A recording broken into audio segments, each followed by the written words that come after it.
I'm Councillor Mick Barton. I'm the chairman of the Transport and Digital Connectivity Committee.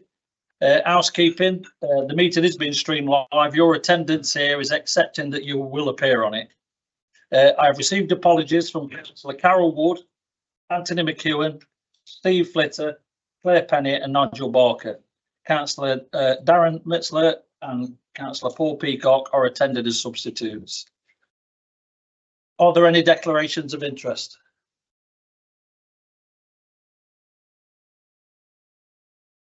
Can the committee confirm the minutes of the meeting held on the 2nd of April, please, this year? Can I have a show of hands if you know the record, please? Thank you. Item 4, public participation. We did have Mr. Hewitt down to ask me a question, but he's not here yet. Oh, he's here. Oh, he's there. Sorry, I told you well. If you want to ask your question, Mr. Hewitt.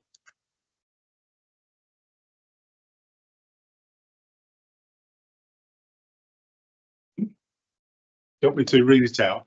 If you want to, yeah. Whatever you're comfortable with. I'll read it out, please. Morning, everyone. The heroic assumptions around the economics of artificial intelligence and the enormous investment in new hyperscale data centres urgently need to be recalibrated in light of emerging realities. The recent huge capitalisation of SpaceX, with the further IPOs to come for OpenAI and Anthropic, has heightened concerns about the likelihood of crash given the deregulation of markets deregulation of markets and the speculative fever around AI. We are all exposed through our pension funds, thanks to recent changes to the Nasdaq and the FTSE Russell markets to change benchmark rules in such a way that pension funds would be forced to invest in the index-based funds sooner than was traditionally the case. That came in on May the 1st, I understand. Anne Pettifer states that a bursting of the AI bubble and a financial crisis are now inevitable. The Digital Connectivity Technical Officers Group terms of references include strategic alignment. That includes regularly review alignment and adjust as needed. Stakeholder engagement, amongst others, identifies a whole set of things around engaging with relevant stakeholders. Foster collaboration and build trust in line with EMCCA's core values. Will the TOG, the Technical Officers Group, undertake an urgent review and adjustment of the short-term, medium and medium-term priorities for digital connectivity to take full account of the growing uncertainties around the AI bubble, of the likely consequences for the regional economic plans, and make these public? Thank you, Mr. Hewitt, for your question. The report on the agenda today sets out the plans and timelines for how we will develop EMCCA's first digital connectivity strategy. That work is in its infancy, it's only just started, but the report highlights a number of places that the issues to do with AI within the scope.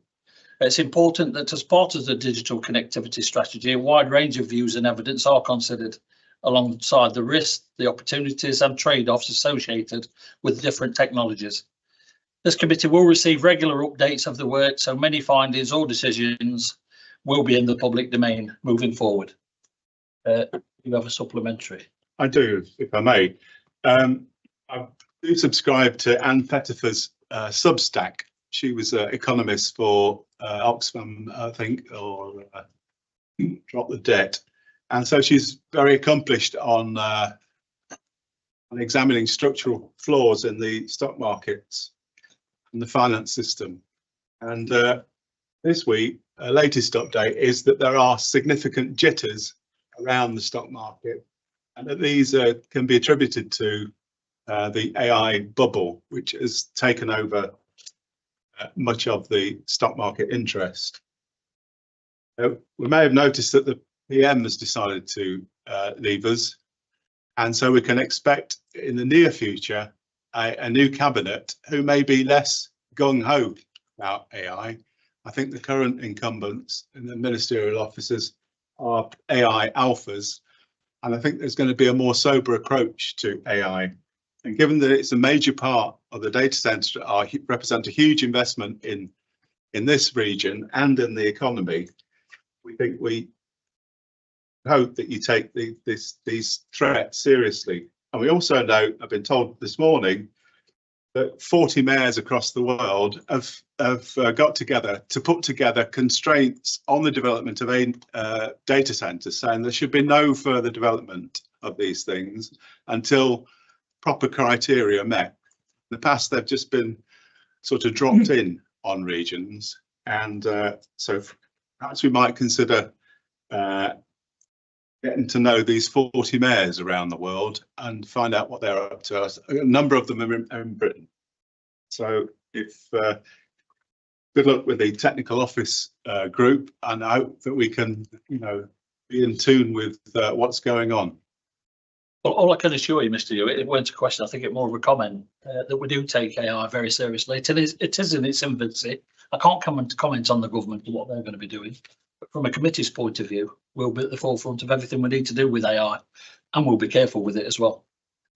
So, yeah, it is a moving feast. As I say, it weren't a question, it will move a comment. So, we've got anything to add? No? Thank you, Mr. Hewitt. Thank you.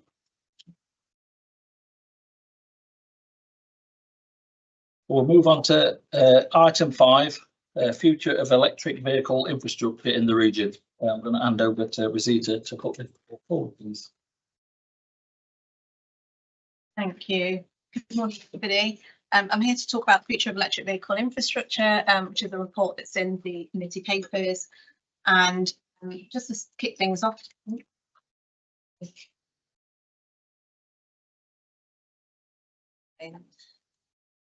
we go.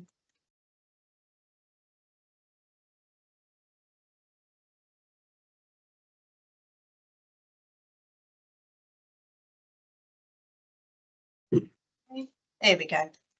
Right. So I just wanted to set the scene and talk about why electric vehicle infrastructure is important for our transport strategy, as we are in the process of developing the Mayor's Transport Plan. So there's a number of national drivers where electric vehicles are going to be transitioned into the future, particularly between now and 2035, when the phase out of internal combustion engine vehicles is set to take place. I think we can all agree that the popularity in electric vehicles is increasing. We're seeing that through the number of sales, the range of different types of electric vehicles that are now available, the battery prices coming down, the rising cost in fuel. We've got national projections that show that in EMCCA's area alone, there'll be 1.4 million electric vehicles by 2050. And clearly electric vehicles and electric vehicle charging infrastructure go hand in hand. So the demand for EV infrastructure is also increasing at this time. Electric vehicle infrastructure could be talked about in a broader sense in terms of what is residential, what's public, there's workplace charging, depots for fleet vehicles, as well as destination motorway service station charging. The paper specifically talks about residential and public charging networks. That's kind of the area where we've got the most activity that I wanted to bring to committee's attention. Again, national forecasts are showing that there's 19,000 charge points that will be required by 2050 in EMCCA's area. So there's quite a big sort of progress that we need to make in this space. We're roughly at about 2,000 at the moment, so it's quite a big step change that we need to collectively achieve. The other thing I wanted to point out that we've got a really strong track record for delivery of electric vehicle infrastructure in this region. The paper doesn't discuss it in detail, but we have done a lot of work around bus fleet electrification, supporting fleets and workplaces as well with the transition to electric, doing technology trials and pilots, and also the Nottinghamshire Pavement Channel Scheme, which is currently underway. So just moving on to the data side of things, we're getting some national data from the Department for Transport that helps to sort of showcase where all of the English regions are in comparison to one another. These graphs show the total numbers of charges and also the number of charges per 100,000 population, which is the national sort of metric that the DFT will be monitoring regional performance on. The light blue column shows the East Midlands. This is the East Midlands as a whole, so it doesn't obviously include areas outside of EMCCA's area, but it demonstrates that we're currently seventh of the 9 English regions. So the area is lagging behind our peers, and shows that there's some way to go in terms of future investment and delivery. We start to look at the data within EMCCA's own area, we can see to a district level what number of charges we have per area, and then also the data again by population as well. We can start to see how it compares with the national average and also EMCCA's average, and how that sits below the national average on the graph that's on the right hand side. We have to be a bit careful with this data in that we're not trying to compare each district with another. That's not the purpose of this. It's more to demonstrate how there is a variance across the region, and it might help to give us some focus as to which areas we might want to look at and investigate further in terms of how we might need to do further investment and do further work to actually improve the composition of the electric vehicle infrastructure in those areas in order to meet the demands that are likely to come through in the future. Just in terms of the projects then that the paper talks about, the first one being the D2N2 network. It's a publicly accessible charge point infrastructure network that was spearheaded through the cities, through Nottingham and Derby City Council back in 2018. It's a strategic network of around 800 charge points over 150 locations. It's at park and rides, car parks and leisure centres, and the contract was signed with BP Pulse back in 2018. It expires in 2028. And so the proposal in the report is for EMCCA to take on the regional coordination and lead the new project to take it forwards. Essentially, this requires doing the development work in terms of what would a regional network need to look like. We've already got the existing network to start with. Clearly, you can see on the map that there are gaps, particularly in the rural areas to the north. So what can EMCCA do to sort of add value, to work in partnership with the constituent authorities, to identify new sites and to do the market engagement with the suppliers, to understand how the procurement could be structured, and then also do the procurement so that we can have a charge point supplier in place by 2028 to help support the transition. The other two projects that I bring to your attention that are in the report, one is the Local Electric Vehicle Infrastructure Fund. So it's dedicated funding that's coming from government. It's largely focused around areas that don't have access to off-street parking. So it's more of a residential network. The procurement is currently underway. So it was announced a couple of weeks ago. The project is being led by Nottinghamshire County Council on behalf of the 4 constituent authorities, with EMCCA and Midlands Connect providing some support and input into that project. Hopefully the procurement concludes sometime in the autumn, and then from next year we'll move into the delivery phase, and we'll see in the region of around 7,000 additional sockets installed across the entire EMCCA area. And then the final project is the Pavement Channels Fund. It's entirely new funding that was announced by government. EMCCA are receiving just under £1 million of funding. And we're in the process of agreeing how to transfer that funding to the constituent authorities. So we've agreed an initial allocation of £120,000 per authority to get that scheme underway. We're in the process of drafting a grant funding agreement, which will then allow us to actually transfer the funding for those schemes to get underway in all those areas.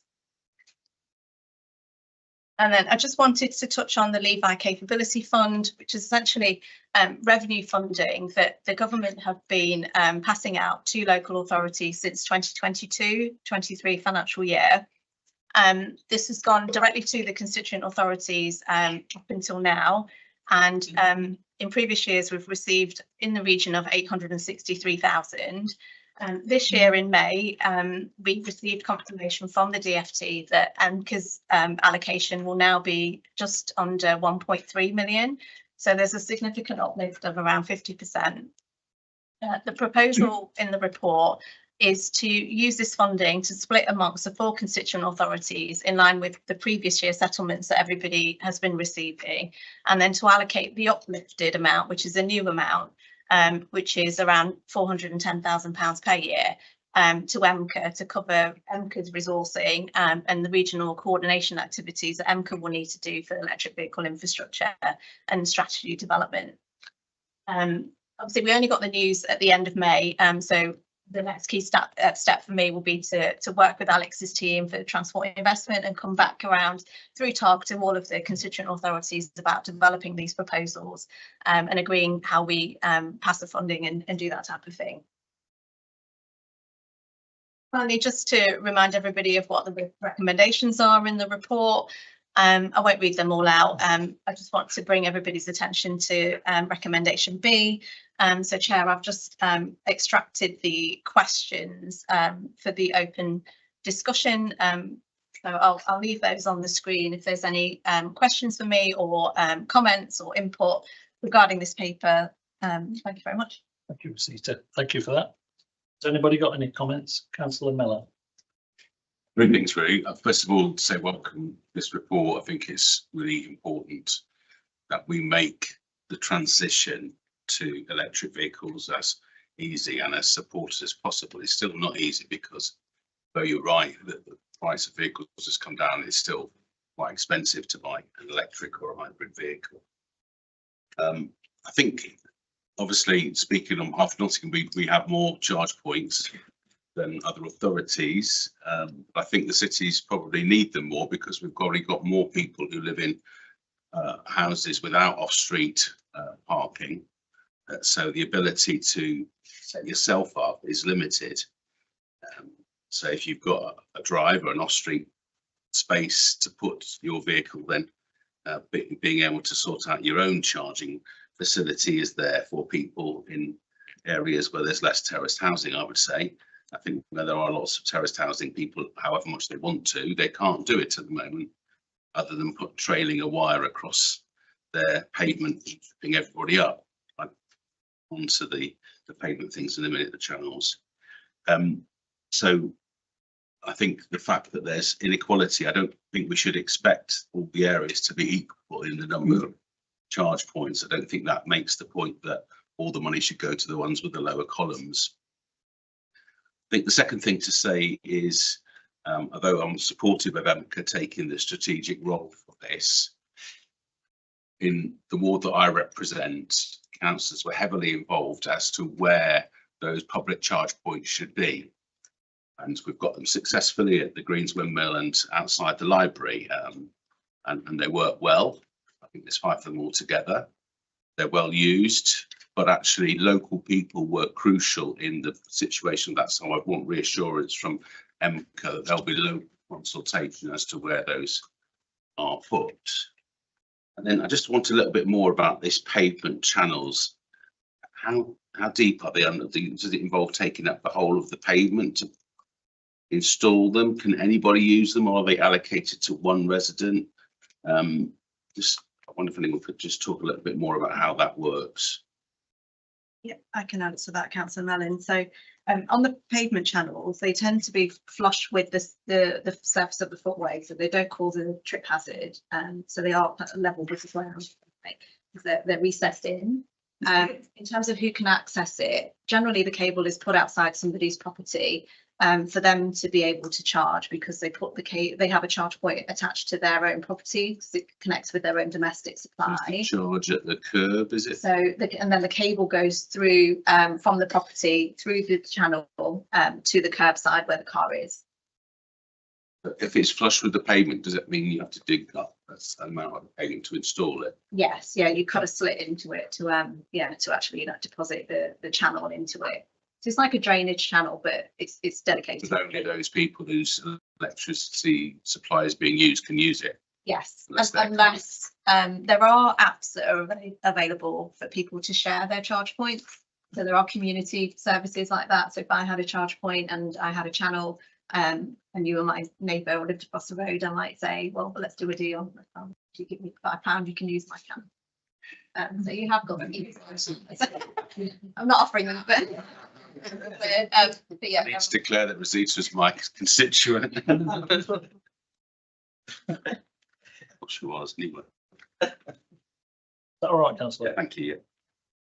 I've got councillor Swan next. Yeah, thank you for the update. I think well, from our point of view in Derby, we are extremely pleased towards this commitment to EV charging.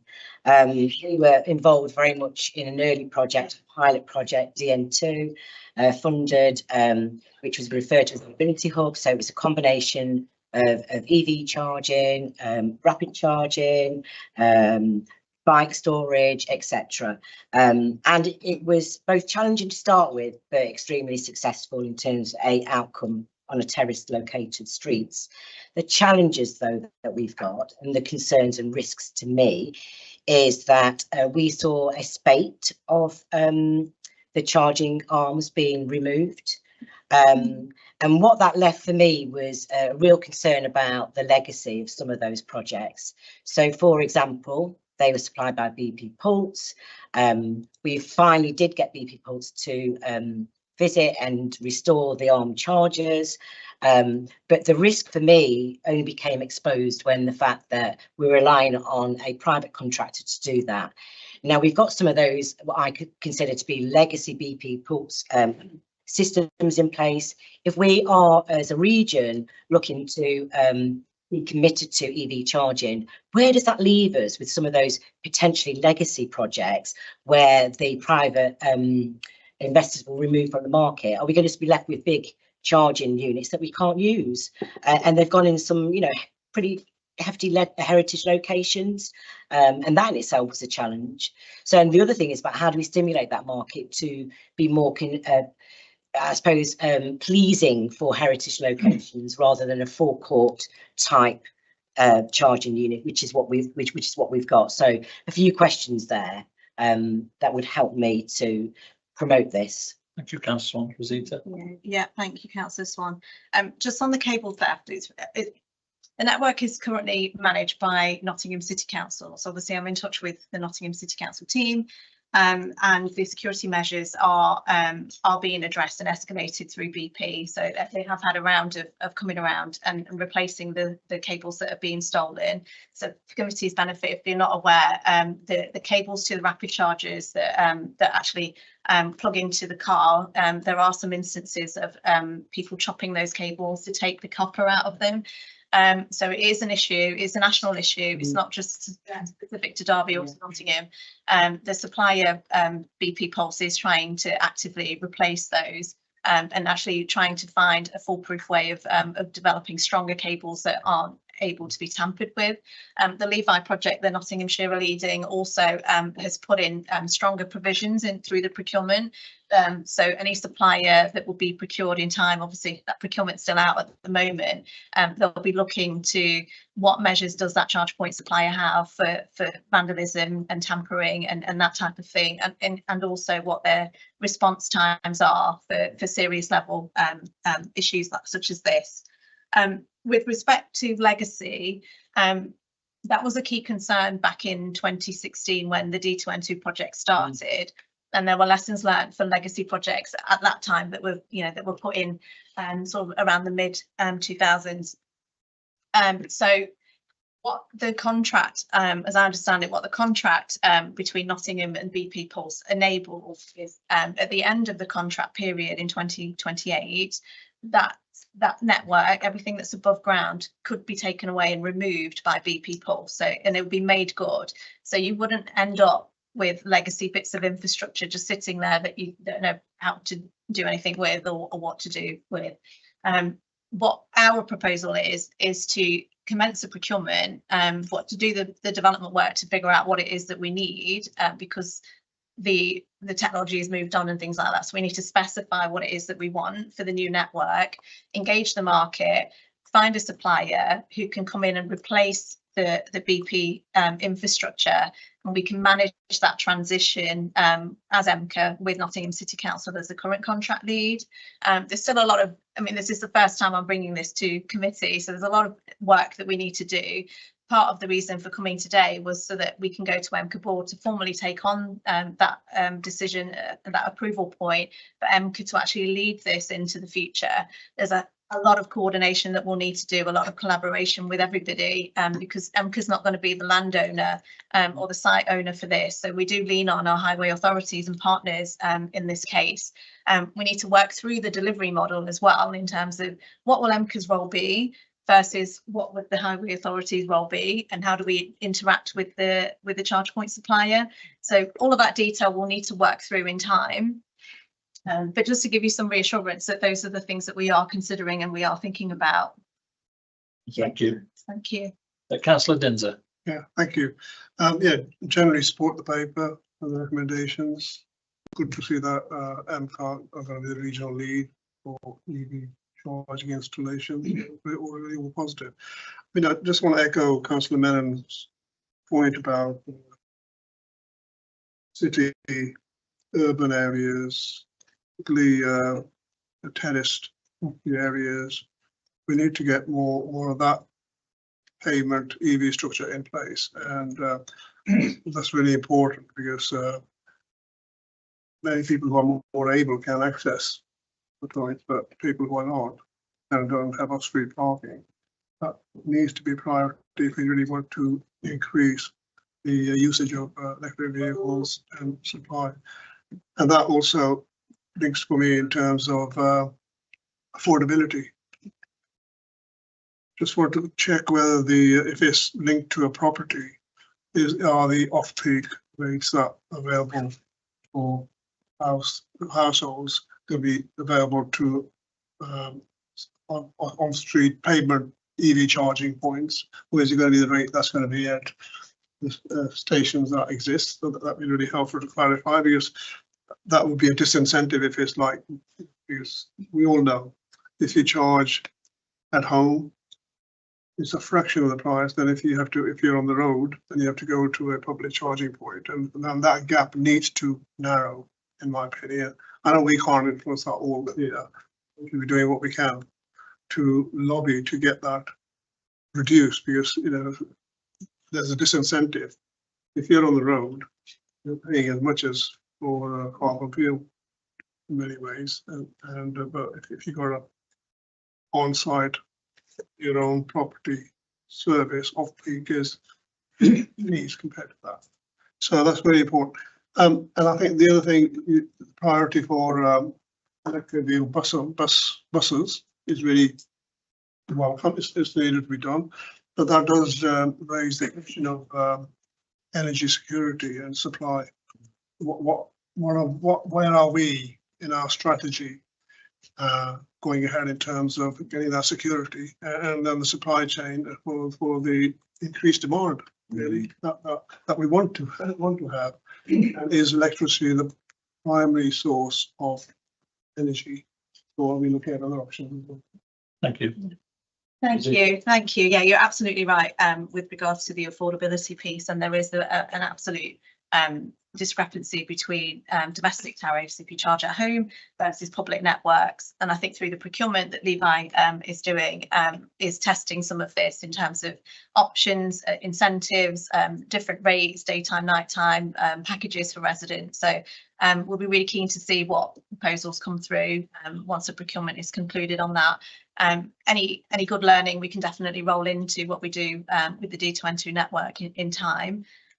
With regards to the energy security piece, just last week I got a draft copy of EMCCA's new local area energy plan.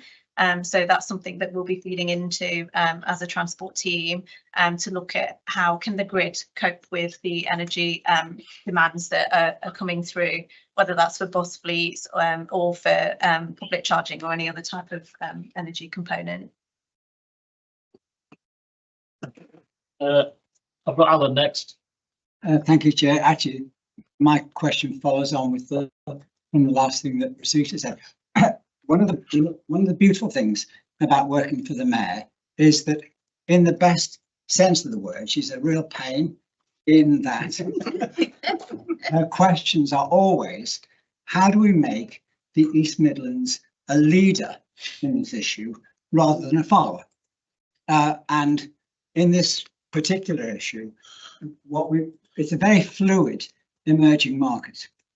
But we're very quickly going to have to move from the notion of the individual charging points to how do we use renewable energy for both storage and sharing, and decentralized energy systems, local energy systems, will be the shape of energy security in the future.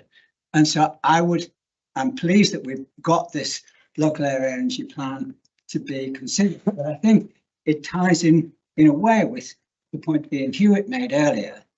In terms of security, it's how we store and how we share at a collective level that is going to be pivotal, both to the shape of tomorrow's energy markets and to our own energy security within the East Midlands. And so I think if we can address that, that is the sort of thing that will make it much easier to respond to the Mayor's challenges. Thank you, Alan. I've got Councillor Bingham next. Thank you.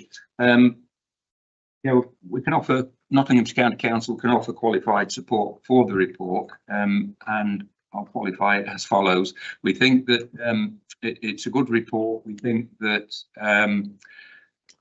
at the level it's written, it's more tactical than strategic for a lot of the issues that have been raised today over energy security. Particularly as it links to the next paper as well, digital connectivity data centres, as this gentleman AI alluded to, hugely energy hungry, and we do think that EMCCA's focus very seriously needs to be in that space. That's the first I've heard of the local area energy plan, so I'm pleased that that's in the pipeline and look forward to seeing that. Couple of things then on the delivery, and I know it's alluded to in the report, which is I think section 4.4. As you said, the consortium, if you like, has been Nottinghamshire's been leading on that Levi delivery over the last couple of years. It's been successful. We currently have a tender out for over £900 million for delivery in the next 15 years, and we need to retain the capability to do that. So, we need to, in terms of the partnership working, etc., that does need to be clear. And finally, I think, because we've already got those capabilities, we're just questioning, I know there's a 50% uplift in one of the current funding programmes, and that's being allocated for training for new staff. But if we've already got the existing staff, then we should leverage that with the potential savings there. So that's down more at the lower tactical level as well. I think that is it, but so long as that's clarified in the report, we would be happy to support it. Thank you, Councillor Bingham. So I think if it's a case of learning from your expertise and local knowledge, absolutely, we'd be really keen to work in partnership from that perspective. I mean, EMCCA is the accountable body, but I think we can work through how we draw on that expertise. Okay, I don't think there's any change in recommendations from my Editorial or anything. thank you. Thank you, Tom. I've got Councillor Fedora next. Thank you, Chair. And thank you, Rasita, for your report. I would like to ask, from what you said we are behind compared to other regions. What are we behind? What are the challenges? Do you have challenges that made us to be behind? And you did say we have installed 2,000, but we need to by 2030 or so to install up to 19,000. How do we speed up to get to 19,000? There you go. That is a question. And other questions I would have asked. Councillor Mellon has asked it, and Councillor Denisa asked it. So, but just that what if you can answer. Yeah, thank you so much. No, you're absolutely spot on. I think there are many challenges with regards to deploying electric vehicle infrastructure, which is quite bizarre because it's literally just a plug. Like, why is it so hard? But essentially, power is, and we've alluded to it, getting the energy supply to the specific location is a fundamental factor as to whether a charge point can be deployed there or not. Because sometimes you can have the power and it's relatively cheap or more affordable to put the charge point into that, let's say a car park or on a residential street. If you can get the supply from the energy provider, then you can put the charge points in, you know, depending on how many you're putting in. Sometimes you can speak to the distribution network operator, so the DNO. So you can speak to the DNO. We want to have charge points. What's DNO? So the DNO who provides the so it's like National Grid. They provide they manage the energy network, if you like. That's their statutory responsibility. Anybody who wants new power, so whether it's for housing development, charge points, whatever it might be, we have to apply to the DNO to get that power supply into that location. Sometimes there is supply, which is great because then it means you can deploy relatively easily and at low cost. Sometimes you have to do an upgrade and you have to pay for that. The project or the requester has to pay for that upon application. The cost then varies. So if it's really expensive, it sometimes affects the commercial viability of that site. So a charge point operator will look at a location. The authority might say it's a really good location. And we want it because it's strategically important. But if the power is hundreds of thousands of pounds, they need to factor that into their financial models and look at whether they will actually make a return on their investment. So sometimes power can take a location out of the mix. The other side of it is land availability, land ownership. We've had instances where we put charge points in and then those sites got redeveloped because it was a car park and now it's become a mixed use development, so those charge points have had to be removed. We've had landowners say, no, we don't want these on our locations, you know, on our land, we just don't believe in charge points or whatever the reason might be. So it does vary. There's other factors like what's the existing infrastructure at that site? Is there sufficient lighting? We've had taxi drivers come to us sometimes and say, well, when you put a charge point in, can you put more than one? Because I've got a £60,000 vehicle, I'm charging there at night. It's unsafe. I'd feel more comfortable and feel safer if there was another vehicle and somebody else, you know, some human interaction, that I'm just not stuck in a corner of a dark car park by myself. So it can be a number of different things, and we need to look at all of those things when we look at a location. So hopefully that gives a little bit of a picture, because it's quite a complex sort of mix as to why why charge point sites get ruled out and ruled in. What do we do to speed up? I think, you know, we need to mobilise. Absolutely, there's more that we need to do. I think, you know, we're starting to show some of the signals that, you know, through the projects that I talked about, that we've got activity already in our region. We need to carry on. We need to deliver Levi. Thanks to Nottinghamshire, we need to get on and get that contract awarded, get that supplier in, get those sites moving. EMCCA need to get our hands around the D2N2 project and work with everybody to figure out, okay, well, what do we do? What do we need next? Where are the gaps? Get that underway by 2028. We need to engage the market and be more open with suppliers to ask, could you come into our region? What can you offer? We're here to work with you in partnership. So there's quite a lot that we can do. There's quite a big education piece as well, which I haven't touched on at all, but, you know, kind of dispelling the myths and talking about electric vehicles to make them make sense to people that might be a little bit hesitant or not understand, you know, how to run an EV and what the benefits are. There's probably a lot that we can do around that. Engaging with workplaces, talking to freight and logistics industries. Again, I've not touched on that. These are areas that we could be working on, which is partly why we need the resource within EMCCA to help sort of convene and do that coordination role. So yeah, I think we can certainly come back to committee once we've done a lot more thinking and got some additional capacity in the team. Thanks, Rosita. That very comprehensive answer. Councillor Peacock. Thank you, Chair. Thank you for the report, and thank you for the, I suppose, the cross-party support on the paper. You know, we do need to support the transition from diesel engines to electric vehicles across, and to contribute to the target of net zero. So thank you. I think the comments I made, some few comments really. Councillor Miller mentioned pavement channels, and just somebody who spends a lot of time with a community safety team, I suppose. and hearing about neighbourly disputes and things like that they have to take. I think it's really forget who's going to come. Some areas, not in my area where I live, of course, but certainly in places like Nottingham where people might have a pavement channel, but they can't actually park anywhere near the arguments in Newark. There are places in Newark, yeah, but I keep away from Newark, you know. Yeah, so I think it's one thing if it just may cause problems for local people. It needs to be managed properly, but I'm not sure that's our role. But I think we need to feel. I'm interested, and I know this is about electric vehicles. It's almost a blank sheet of paper, actually, Anita, and thank you for highlighting all those areas that we've not looked at yet, which I may mention of some. But waste collection. So Newark and Sherwood District Council use this waste collection lorries, 1.2 million miles. So I'm thinking the 17 waste collection authorities.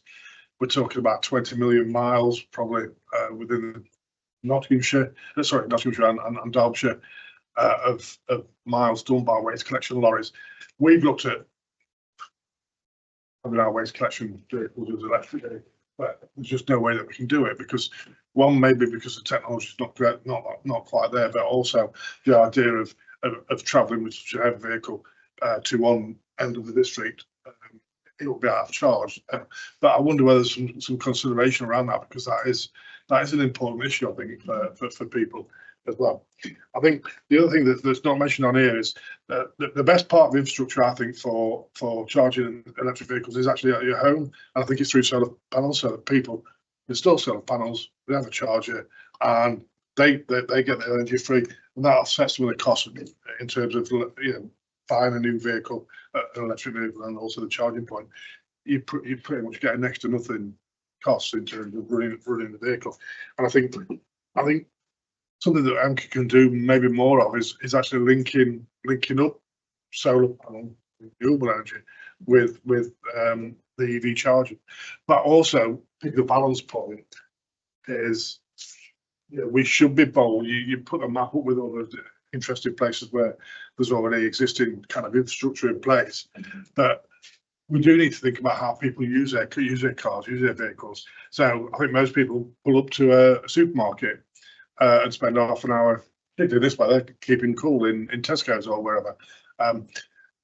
Maybe through national planning frameworks or whatever, but maybe we should be putting more emphasis on getting solar panels into those places, getting battery storage into those places, and actually people be able to plug in their cars while they're doing the shop. So I think you're right, Rosita, you've mentioned a lot of these things that I've just mentioned that we've not looked at yet. I think taking that bolder, more holistic approach from EMCCA and trying to be the leader in the country around that, about linking renewable energy to battery storage, to EV vehicle usage, and actually not to scrap the current electric vehicle grants scheme as well. But that's the national thing. But yeah, so they're the comments I've made. Want to comment on that? Or? No, taking lots of notes. Thank you. Yeah, that's lovely. Yeah, that's really helpful. Well, thanks for everybody for your comment. Oh, sorry, go on. Hi, yeah, sorry, I just had one question. I think it's really positive that it's been framed as a kind of equity issue, but I just wondered, do you have any plans to roll out any accessible infrastructure? So I mean, in terms of disabled road users. So it's something that Transport Focus have been doing quite a lot of work on. I think we're really concerned that disabled users are going to be left behind in the transition. And we know that a lot of disabled motorists are kind of really hesitant about switching, particularly because the infrastructure just isn't suitable for them. So it'd just be interesting to hear kind of what you have in your plans around rolling out sort of PAS compliant infrastructure. Yes, thank you. Yeah, the accessibility point is it's a live issue. I've personally met lots of disabled users who are EV drivers and talked to them and understood some of the issues. Because it's not just like, you could think about it, was like, oh, the bay needs to be a bit wider for somebody who's a wheelchair user, but actually the cable needs to be more articulated so it carries the weight. The cable needs to be longer. The screen on the charge point needs to be lower, and it needs to be able to tilt. So there's lots of different factors. involved in making charge point sites more accessible. There is a national standard which is PAS 1899. We're keen to look at that. I think the Levi, I keep referring to Levi because that's the active procurement that's the latest one at the minute, which is going to help to sort of set the standard, if you like, in terms of what the market can deliver. It's something that we absolutely want to try and adopt and be more forward thinking in terms of challenging the market and saying you need to make more accessible charge point infrastructure. There's only so much that can be done at a location from the civil engineering, layout side of things. We can certainly make spaces wider and put ramps and things like that, and put them on like flush to the ground, rather than be on a drop curb and things like that. But what can the industry actually do to make charge points more accessible in terms of how they're actually made and their size? And Councillor Swan made that comment that the big ugly machines sometimes that are just set along the roadside. So yeah, absolutely take that point. I think it's an evolving picture. We need the industry to meet us halfway with this, to see what they can do to respond to that. Thank you, Rosita. Thank you, Catherine. Sorry. Add on to the very end there then. Does EMCCA foresee any of this impacting any of the Highways Authority from a cost perspective specifically? With actually the Highways Authority having to deliver this, do you think that the I think it's 1,500, is it, that you're allocating per installation? Do you think that will cover the cost of the highway service actually carrying out that work? Yes, yeah. So for the pavement channels specifically, it's so we've got some figures nationally that government have stipulated as to what the funding can be used for. So it's capital money. There's certain eligibility criteria that it has to go towards the channel itself, and also the installation costs that are associated with that. Nottinghamshire's pilot scheme more locally is giving us average costs as well, that we've used as like benchmark. Ultimately, it's the highway authorities will be responsible for delivering, but those channels in their own areas, and the funding is there to support them to do that. The Levi capability funding is a revenue stream, so that can cover staff costs as well, and marketing and other things. So I think the funding piece, yes, there will be a cost to the highway authorities, but hopefully the cost is being met through the different funds. And the revenue income then will go back to the relevant authority, not to EMCCA then? It will be across EMCCA and the relevant authorities, because we're getting a slightly larger piece of the pie, because we're going from 800,000 to 1.3 million. The 800,000 was split across 4 authorities. The 1.3 million is being proposed to split across 5 authorities. Thank you. Anybody else? Well, with that, we'll move to the recommendations. If everybody's happy, you obviously don't want me to read them out, you've all read them. That's recommendations A, B, C and D. Can I have a show of hands if you're all in agreement with those, please? Unanimous, thank you. Item 6, digital connectivity, early engagement update and technical officers group of terms of reference. Can I have a hand over to Natalie, please? Pleased to meet everybody. This is my first Transport and Digital Committee. I did catch up on some of the previous meetings on YouTube, so I know there's been discussions previously around digital. I started with EMCCA on the 3rd of June, and they were still in the first month, but I wanted to bring a paper quite quickly because I could see some emerging areas to get on with quite quickly, to start to hit the floor at pace.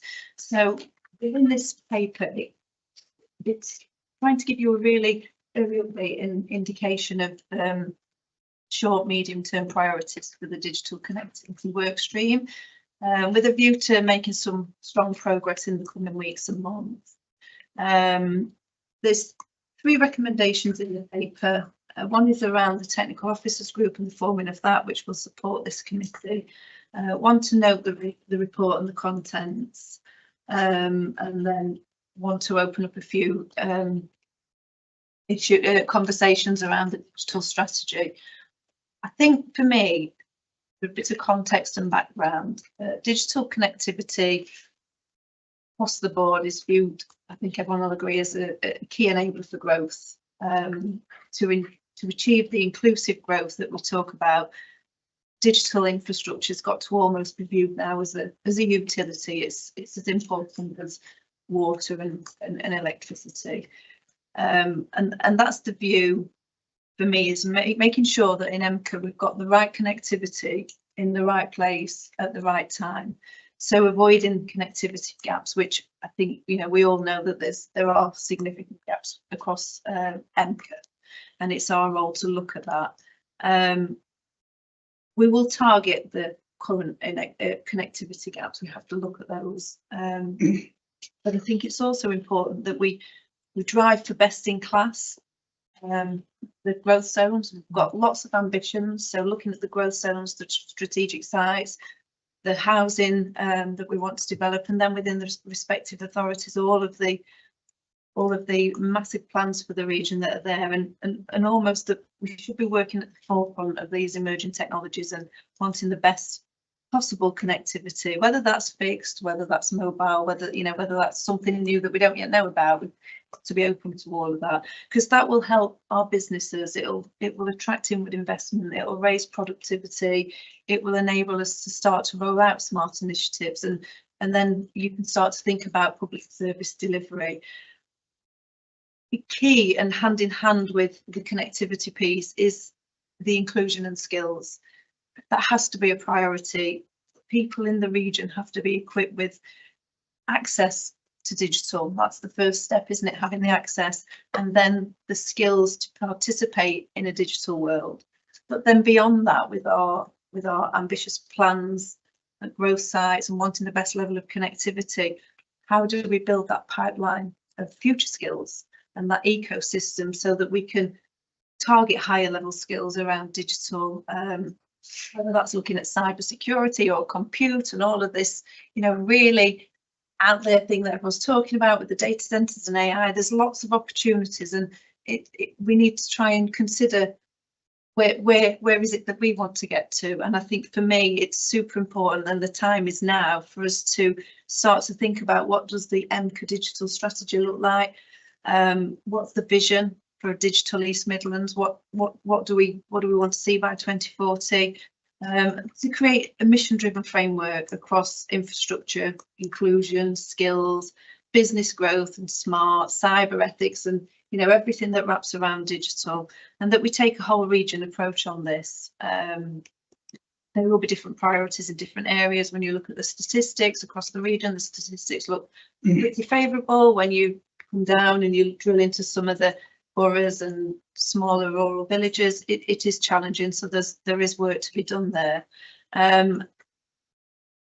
From the developing a digital strategy, for me, it can only happen in collaboration with partners. An overarching digital strategy that's got clear work streams, themes, milestones in there, with some investment priorities, clear outcomes that we can measure, building on the great digital connectivity agenda that a lot of the constituent authorities in this room have been leading for a very long time.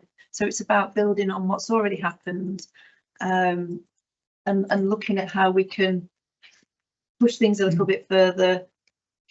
I've put some timescales in the report, and I think it's about being bold. It's about creating a strategy, and if this group are happy, I'd like to try and get to a point where we have a draft EMCCA digital strategy by early January, with a view to having something that we can launch in April. There'll be a massive consultation phase seeking to engage with existing networks across the region, covering connectivity, inclusion and skills. This will cut across public, private and community sectors. I'm welcome to your feedback and input very much on who should be engaged from your respective authority areas.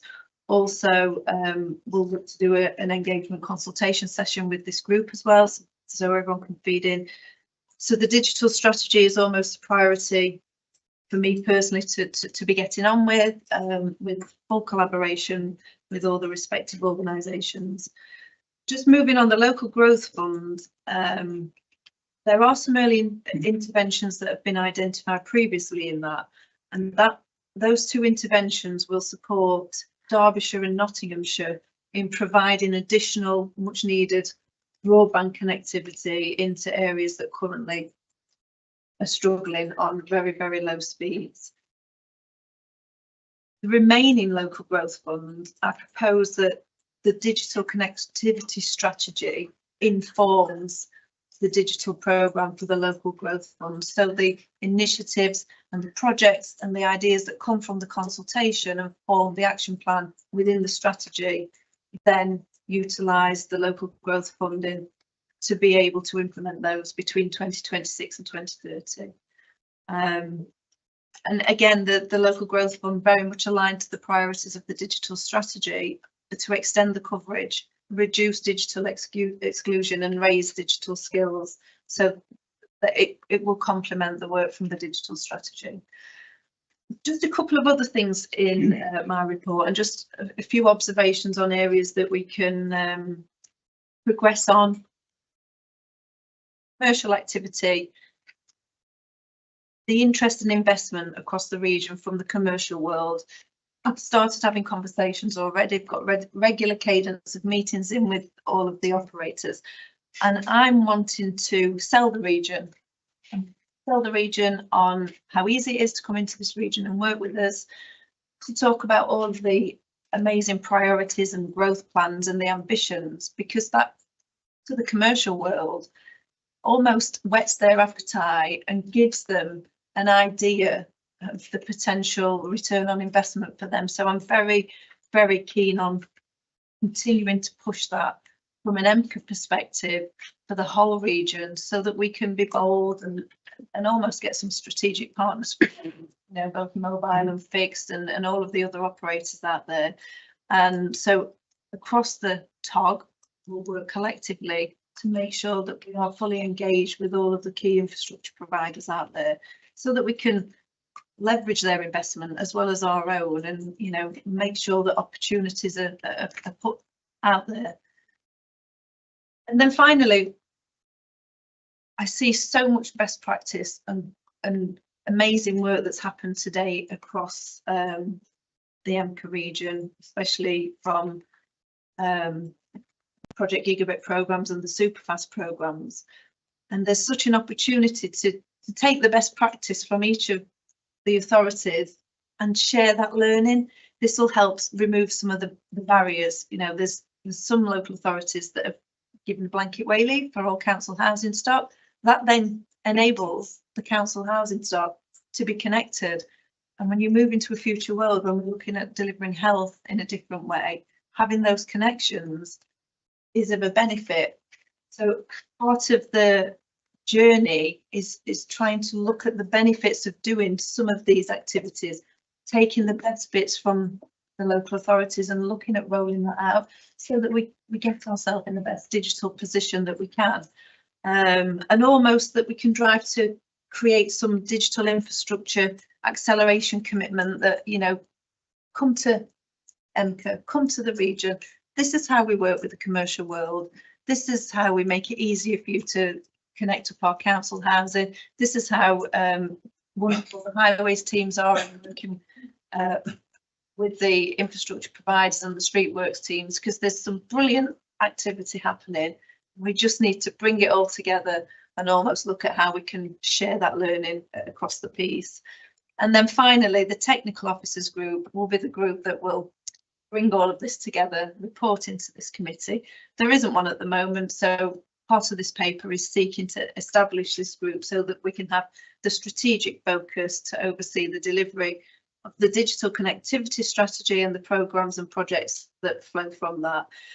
Membership will be 2 representatives from each constituent authority. We've got the first meeting scheduled in, preemptive of this meeting for the 9th of July, because I said at the beginning, just want to get on and start to make progress in this. So I'm happy to take any questions. I'm really interested to hear any feedback and discussion around the report and any early ideas that anybody has around this. And it's great to meet everybody and finally be here. Thank you. That's great, thank you. Anybody got any comments? Councillor Didsett. Thank you, Chair. Thank you, Natalie, for that. Pleased to be seeing a paper after sort of pushing for one for quite a long time, and sort of getting a programme for digital activity, one half of the committee's work. not always represented in terms of that. We know that. So welcome. It's good to have in the Mayor's office a lead for digital, and I'm sure you on your own will grow to sort of meet the challenges for digital and AI. First of all, I mean, just to certainly support the technical officers group. We need that to sort of do some of the work, prepare some of the work I need doing. So definitely support that on the terms of reference. I'm not sure in terms of the committee representation. My role is digital and AI for Derby City Council, and we have sufficient representation from all our constituent members here, and that's a question I think we need to sort of look at. I'm not sure whether we do. So if we say this about digital and AI, we need to make sure that the political oversight is reflected here as it will be in the terms of reference group we're talking about. So that's one thing. In terms of, I welcome the idea of being innovative and bold, and I think one of the things we need to do is possibly not just do what's already been done and look ahead. So I really welcome those comments about how we can do that, how we can identify the best we have in the region and beyond, and think that work and how we can scale them for the benefit for all our region. I think that's something we need to have strongly centered in the strategy in itself. So there is a lot of potential in terms of digital use for the transport plan. That's really important. You know, sort of we've talked about the ride app before, and sort of ticketing, and how can digital technology and AI actually help with that. Data crunching, AI systems can be better. Traveling insight and how people use different cities, all of that. Linking it with the ticketing mode of trains and buses. We should not ignore trains because that's part of what we should be doing. Definitely Wi-Fi. I mean, on trains it can be hit and miss. We need to be looking to see how our bus services provide Wi-Fi for our users, because that's the only way using apps and things that they want to use can be really realized as a potential. So we've got to have a focus in the strategy about how do we develop that. Really, really important. So in addition to the transport element of how we can actually maximize and enhance transport, there's a wider thing about, you mentioned in terms of big investment, infrastructure, connectivity, which is wider than just transport. That's something that we need to reflect on. AI, I think you've not mentioned AI usage. How is it being used at the moment? How can we develop it further? Really important that we sort of get that into the strategy. And that is about access, inclusiveness, skills, but actually usage, whether it's businesses, whether it's local public transport or other service that we want to provide. Can we really be bold, see how that fits in the wider connectivity world? And as you say, I did write to the mayor, and we've now arranging to have a meeting where not only what we have done in terms of AI use, in terms of customer relations, which is our Darcy and Ali, and sort of many other local authorities are looking at using AI to help enhance response 24/7 rather than only when you're open for call centres. But also in Derby, our highways department have been working in partnership with Toyota, not just in producing vehicles, motor vehicles, but they are into digital technology and setting up digital cities. And they've done a lot of work. And so it's some stuff that we've done preliminary work with them. And they're the sort of things that we need to look at. So how we can make not just our cities, but our villages digitally connected. So there's I welcome the fact that the mayor has reached out now to arrange a meeting, and I believe we'll be meeting with yourself to see what we've learned from that particular partnership with Toyota in terms of how we can sort of turn our residential areas, whether it's cities, towns, villages, into digital spaces. Thank you, Councillor Welcome Evans. this report. The strategy by January, I mean, obviously it'll be earlier, because getting the strategy in place, these implementation follows later. So if we can do it quicker, earlier, faster, let's do it. It's not about quicker and faster, it's about doing it properly, Mark. It's about doing it properly. So I think January is a good target myself. But anyway, Natalie, do you want to come in there? Thank you for all your comments. I think properly aligned on thinking. Your thoughts are, I would love to do the strategy sooner. We've got a problem of August in the middle, and it's just getting all of the consultation done. But I think it doesn't stop us having the conversations with authorities and technical groups starting up. And you mentioned the membership. I believe it's 2 from each authority. Yeah. Well, it's just whether they're digital and highways represent. It's entirely open to the authority to. You know, I agree. I mean, it's not just a message for EMCCA. It's for our group here in terms of if we want to sort of really get involved with this, we need to make sure we. I agree. Yeah, I agree. Anybody else? Catherine? It's just a comment really. I think just to say that we would really welcome, I think one of the points in the report mentioned the digital first but inclusive always ensuring that there are alternative channels available, which is something that we strongly support. And I guess it was just more an offer of help. We did a piece of work on those that are digitally excluded or unbanked. So I'm more than happy to share that with you separately. Thanks. Oh, sorry, Councillor Peacock next. Thank you, Catherine. Thank you, Natalie, and welcome. I suppose, yeah, I welcome this. I've got misgivings, and I think I've mentioned this before about the technical officer group and the not exclusion of district and borough officer colleagues, but I think they've got an important voice. So I'm pleased that the timetable set out there is to include consultation workshops with the local authority partners, which I'm presuming will be some cohorts from district and rural council, public planning departments and regeneration departments. I'm pleased that that's happening. Councillor Miller. Thank you for the report. See, we want everybody across the region to have good digital connectivity. There'll be some spots where very good digital connectivity will have a bigger effect on the economy. I don't know if that's something that we've looked into yet as EMCCA. And then have we taken advice, or are we planning to, from other parts of the country where obviously this is an issue nationwide?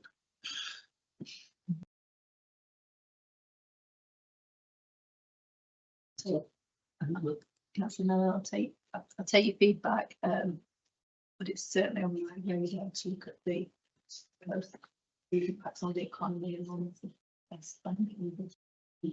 You can drive productivity and both. Okay. No more speakers. Can we go to the recommendations then, please? A, B and C. Can I have a show of hands if you agree with the recommendations? Thank you again, Natalie. We'll move on to item 7, Transport and Digital Connectivity Committee Work Programme. I'll invite Tom to give this report, please. Thank you, Chair. Within your report pack, you'll see the draft work programme for the current municipal year. I'll just run through the as currently indicated. So September, we have within the report 5 core reports for that meeting, starting with the draft enhancement plus partnership plan, which will be to approve the draft EP plan for this to proceed to consultation. We have a report digital infrastructure plan, which we are proposing to move to the October committee, given the extent of reporting for September. We then have a report on innovation within transport to provide the committee with information on ways which innovation can enhance transport delivery as previously requested. We have a report on transport investment programme monitoring and evaluation. And finally, we have an insights report from the Mayor's Transport Plan consultation. December committee, we have a report on the draft Mayor's Transport Plan, a report on enhanced bus partnership plan, and a report on transport investment programme delivery update. And then moving to February next year, we have a report on rail matters. In addition, I'll just say to the report on rail matters, we are planning to have a separate engagement session with yourselves to understand local priorities as previously within the committee. Thank you, Tom. Any questions or comments? Councillor Dinser. I mean, I know it's early days, but I think we do need to have the population of this program, the AI and the digital infrastructure connectivity. I hope in the next couple of months we can have more papers populated into the work programs where there's none at all. Okay. Did we get that? Councillor Mellon. Just we're on the last item, that it's important that we note that since our last meeting, there's been a new foot and passenger cyclist bridge over the River Trent, and that's increasing walking and promoting cycling safety between two of our authorities. Yeah, lovely. Thank you. Anybody else? No. We need to approve this draft work programme. Can I have a show of hands, please? That's it. Thank you, everybody, for attending today's committee. Enjoy the rest of your day and week. Thank you.